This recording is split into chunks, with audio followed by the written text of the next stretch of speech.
It's time now for Countywide, a special presentation of Yavapai Broadcasting News. Join Paul David and Kyle Benedict as they talk with our community's leaders, newsmakers, and people in the know.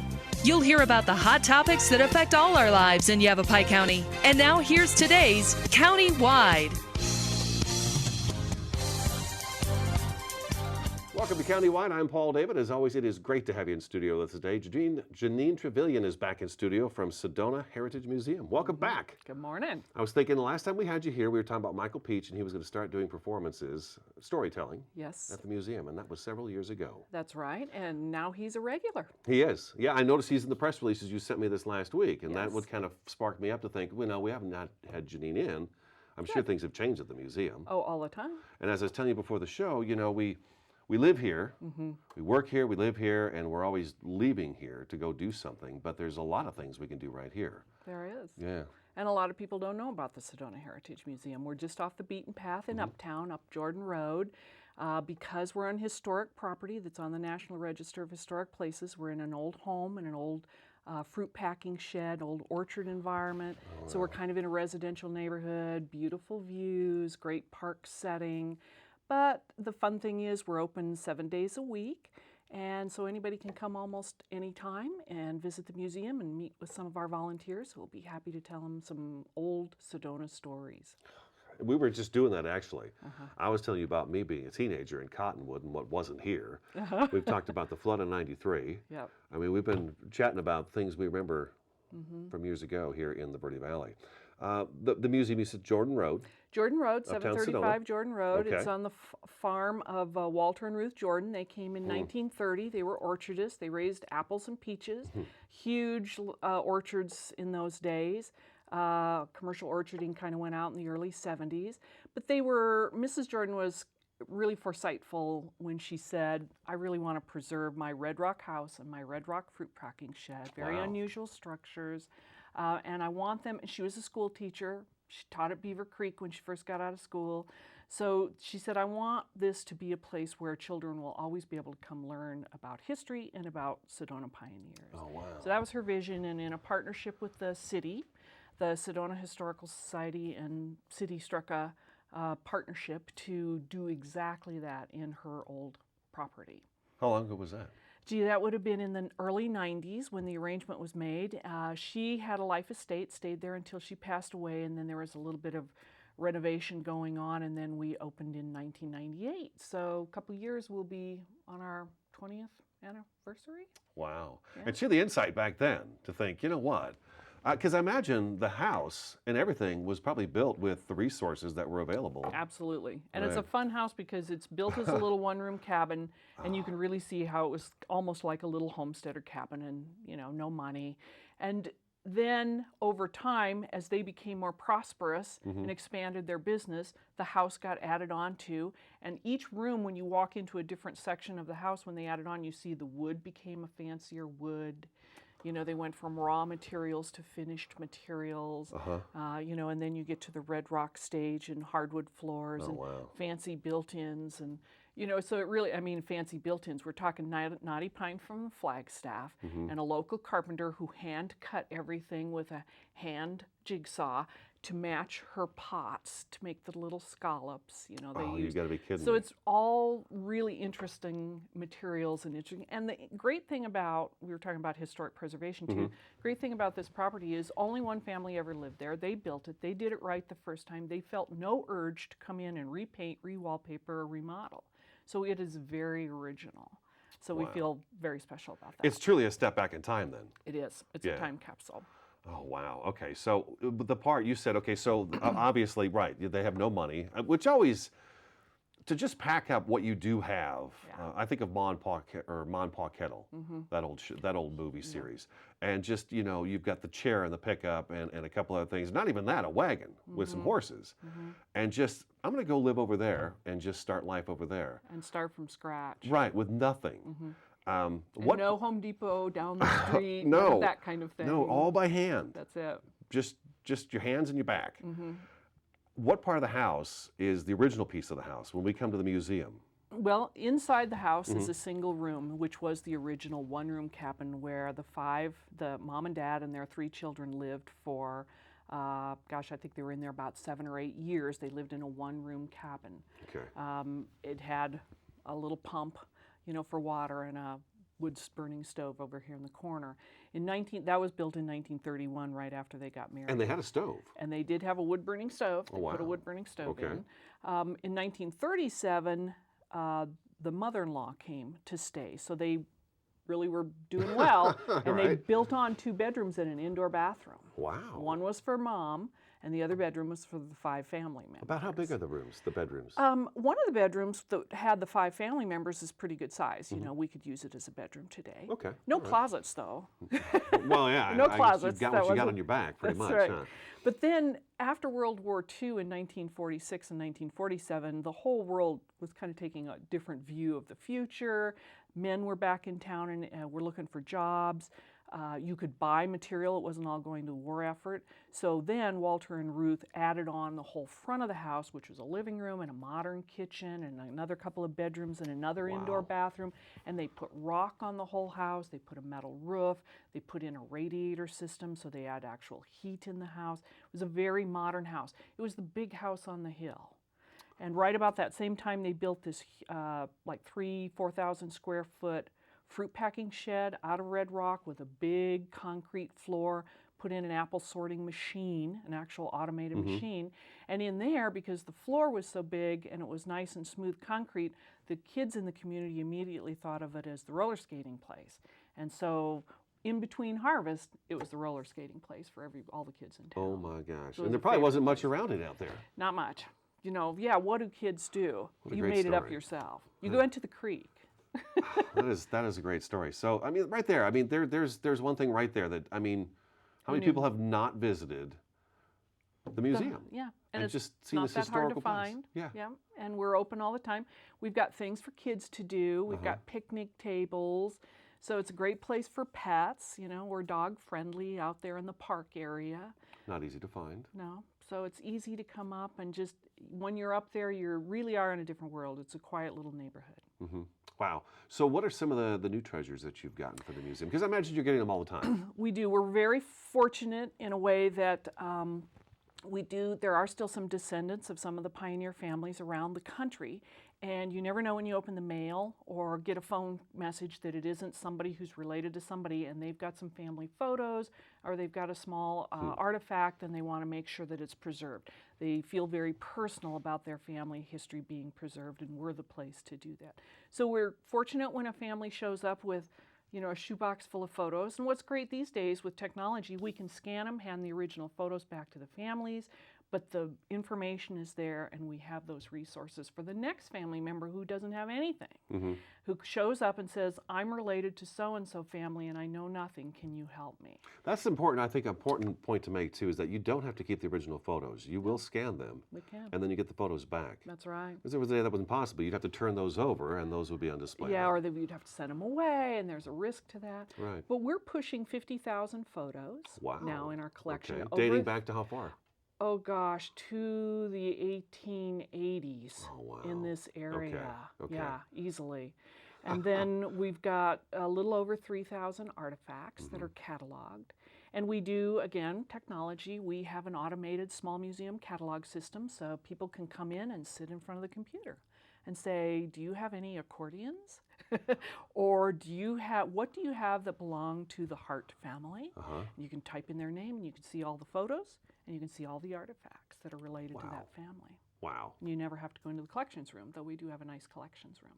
Okay, we've got to take our first break already. Janine Trevelyan's in studio today from Sedona Heritage Museum. Phone number is 282-7038. Website is sedonamuseum.org. This is Countywide. We'll be back in just a couple minutes.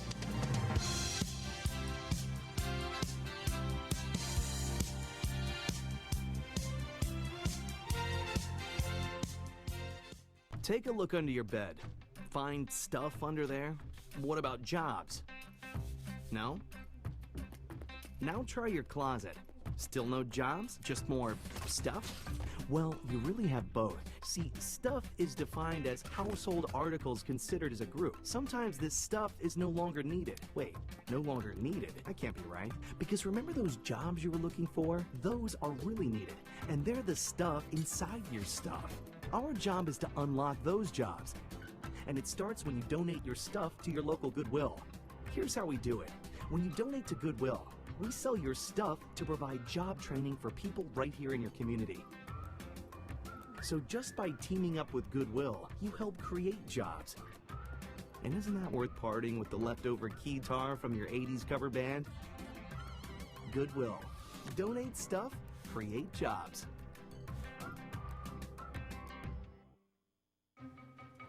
Me and my boy Matt had it good. He had catnip that was off the hook. But one day, he brings a girl home, and she's allergic to cats. Every sneeze was a nail in my coffin. Now I'm in a shelter. It's decent, but they don't even have Wi-Fi.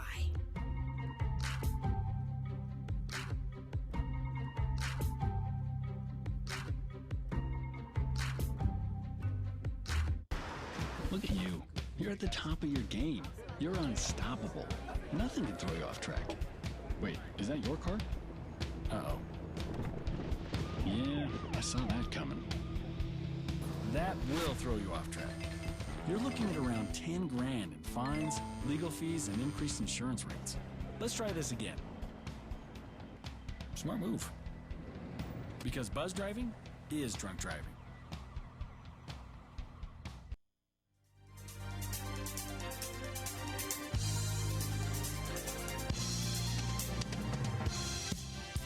Welcome back to Countywide. Great to have you along. We're talking with Sedona Heritage Museum. You're the director. Historian. I'm Historian. the historian. The historian. We're a volunteer organization. So. Right, everybody's volunteer there, right? Yep, pretty much. Okay, let me ask you real quick and break it down really fast too, because we still have so much to cover, but how are you funded? We are privately funded by the Sedona Historical Society, so memberships, donations, annual campaigns, special events, things like we do for fundraisers. Okay, all right, so there you go. Number for Janine is 282-7038. That's the number to the museum. SedonaMuseum.org is the website. Okay, so we were talking about some of the new items that you've gotten, and you mentioned a big one just while we were in the break there. Yep, big one. A couple of years ago, we found the last remaining building from the old Sedona Western movie set, which everybody thought had been torn down and would have been long gone since 1959. So we found the little building. It had actually been picked up in like 1950 or something and hauled out on the Loop Road and converted into a home. What? And somebody had lived in it for a long time, and then it had been abandoned for 20-some years, and it was just sitting on the corner of a piece of property hidden by trees.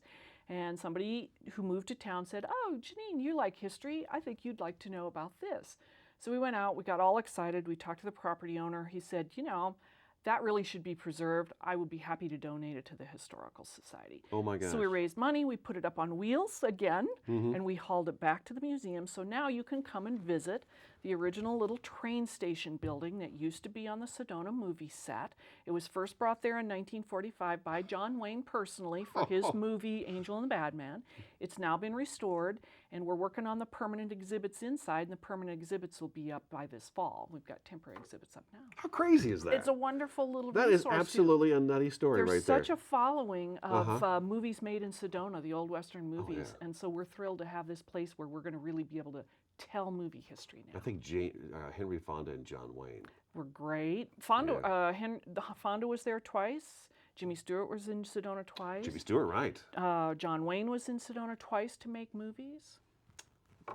Elvis Presley in the area. Elvis Presley made his worst movie. We're very proud of that. We learned recently, we had learned that Elvis Presley actually performed down here at our old building. When he was here in town, maybe for the movie? Yeah. That very well. Incredible. Just amazing stuff. And then here's this house, this set. This little building. Just tucked away and hidden in someone's yard. Nobody knew what it was.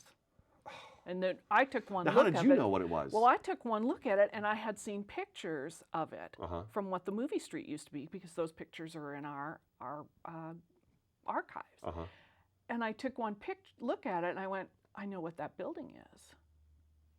Amazing. All right, now you've got some things coming up. Let's get to these because I don't want to miss out on this because I'm sure folks are now just like, oh, unbelievable. And we're always busy at the museum. Always. Now, you've got the Fall Arts and Crafts Fair. The registration has opened. Yes. The show's going to be on October 22nd. Yes. What's this all about from 9 to 3? Okay, we are really trying to be a little arts and crafts fair like they used to be, where the local artists and crafters came. Maybe they only do one show a year, and it's our show. So you're going to see things you don't see other places, and you're going to be actually talking to the artist.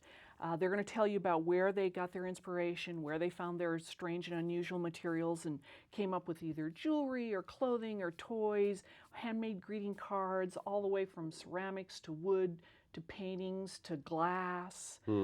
Just a little bit of everything. We'll have about 45 vendors. It's usually a gorgeous sunny day, one-day show, but it's really to focus as much on those local artists and crafters and the cultural input they have to our community as it is to be a place to start your Christmas shopping. Oh, there you go. There you go. There you go. Okay. All right. So if they want more information, again, the phone number is 282-7038. Website is sedonamuseum.org. That's coming up on Saturday, October 22nd from 9 a.m. to 3 p.m. at the museum. Do you have plenty of parking? We have plenty of parking. Okay. And we have some room right now still for artists and crafters. So we hope some people will call us that have never been to our show before and sign up. It's very reasonable to participate. Now, the money, I would imagine, goes to the museum? Again, anything that we have left over at the end of the day keeps the doors open. Okay, so yeah, that's what I kind of figured. All these things benefit the museum in the long run here. Yes. So, okay, tribute to all who are working at it at the Sedona Heritage Museum, and that's coming up on Saturday, September 3rd. So that's just Labor Day weekend. I know, that's a week and away. a half. At 1:30, and then Michael Coyote Peach, Yep. who we talked about last time Janine was here. So what's going to be going on there? So Michael's an award-winning actor, screenwriter, and now he's a cowboy poet. So he does really wonderful rhythmic cowboy poetry. He's about to come out with his second book. He's done a CD of his work. And he is just very entertaining. So for an hour you come, you listen to cowboy poetry and funny stories that are based on historic events usually. And they're just lots of fun. They're anywhere from tall tales to funny things that are based on history, like if you remember the Bobcat in the Bar story in Cottonwood here a few years ago. So Mike has this wonderful cowboy poem now about the Bobcat in the bar. Oh, no kidding. So he's always feeding off locally themed kinds of and Western themes. So, and working at it is for all those who toil, there are all these foils out there waiting to trip you up and the people you meet when you work in the work environment. So he's got a lot of new pieces because he just came out with this new book. So it's going to come and listen to Mike Peach, be entertained, listen to that rhythm of the cowboy poem, and listen to all his new work. And you got the museum surrounding you. And Sedona. Okay, number again, 282-7038. All right, we got one more thing to talk about here before we take another break here, and that's the cultural tours of Northwest Chihuahua, Mexico. Yes. Tell me about that real quick. As a historic organization, we're interested, of course, in a lot of things. I mean, we have a focus for local, but we're interested in giving people a lot of historic and cultural experiences. So we met this man who works with artists down in Mata Ortiz, Mexico, and he's been bringing artists up every year for several years. We found out he also does tours of the Mata Ortiz village. So we've worked with him, we've created some tours, and people are going to be able to go with us, go spend 2 nights in Chihuahua, go to the Mata Ortiz village, meet the artists in their homes, in their studios. There are some other archaeological sites and historic sites that we'll see on the way down and on the way back. So we've got the tours. They're a small fundraiser for us, but something like 8 or 10 people in a van. This is very intimate, very one-on-one. You're going to get to meet all these people and hear our tour guide, who knows this area for more than 30 years, share with his knowledge. That's coming up in October? We've got tours in October, tours in November, and tours in December. Oh, so you get a choice of dates. Okay, you get a choice of dates, but remember, there's only 8 or 10 people in the bus, so call early. Call early, okay. Again, the number is 282-7038. We're talking about the Sedona Heritage Museum on Jordan Road in Uptown Sedona. SedonaMuseum.org, the website. We're going to take a quick 2-minute break, and we'll be right back.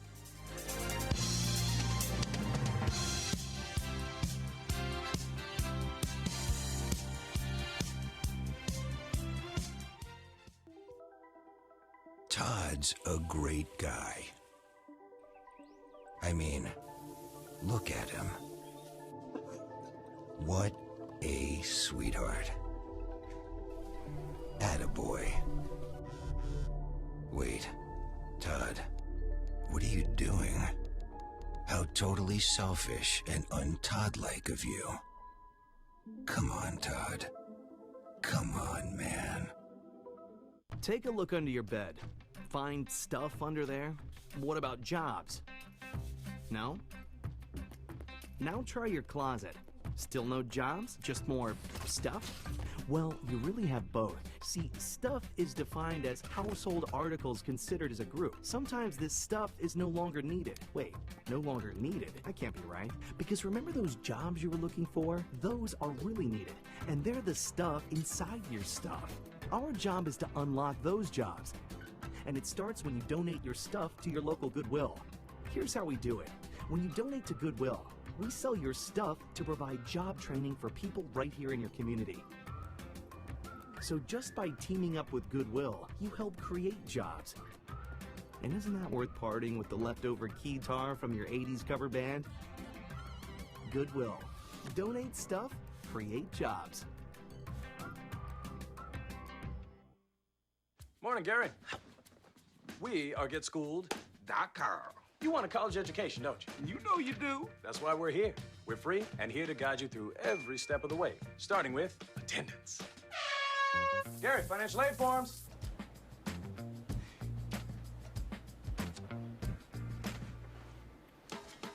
Picking a college, man. You and us. Go together like tacos and Tuesday. And I love tacos. Go to GetSchooled.com.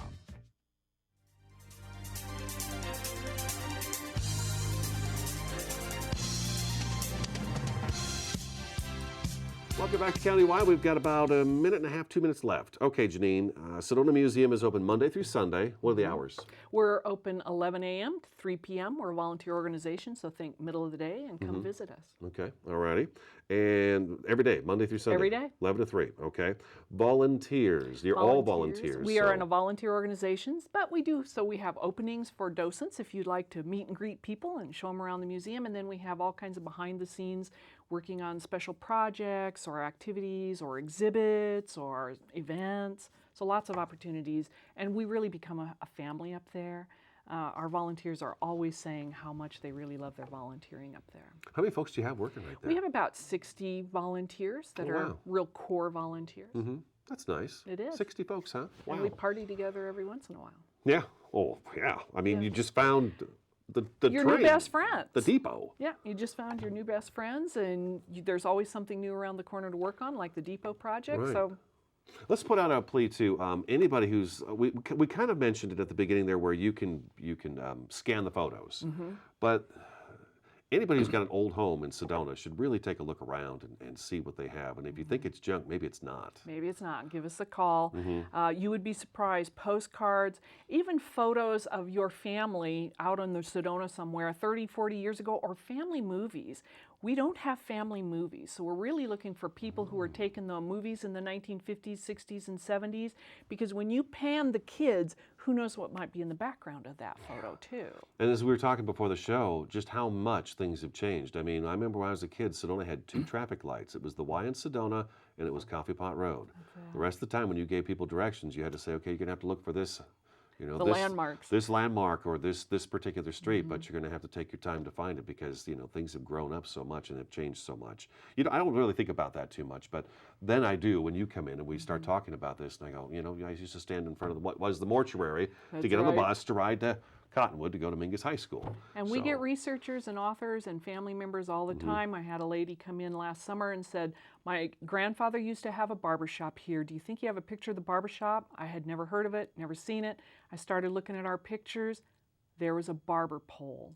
Yeah. And we looked closer, and it was her grandpa's barbershop. Jeez. Janine, thank you so much for coming in. Thank you. That was great. We'll have to have you back in not quite so long this time. Okay, Because you've always got some great stuff that you've got to talk all about. the time new stuff. Let me give you the phone number again. It's 282-7038. Website is sedonamuseum.org. Thanks for watching and listening. This has been Countywide, and we'll talk to you again next time.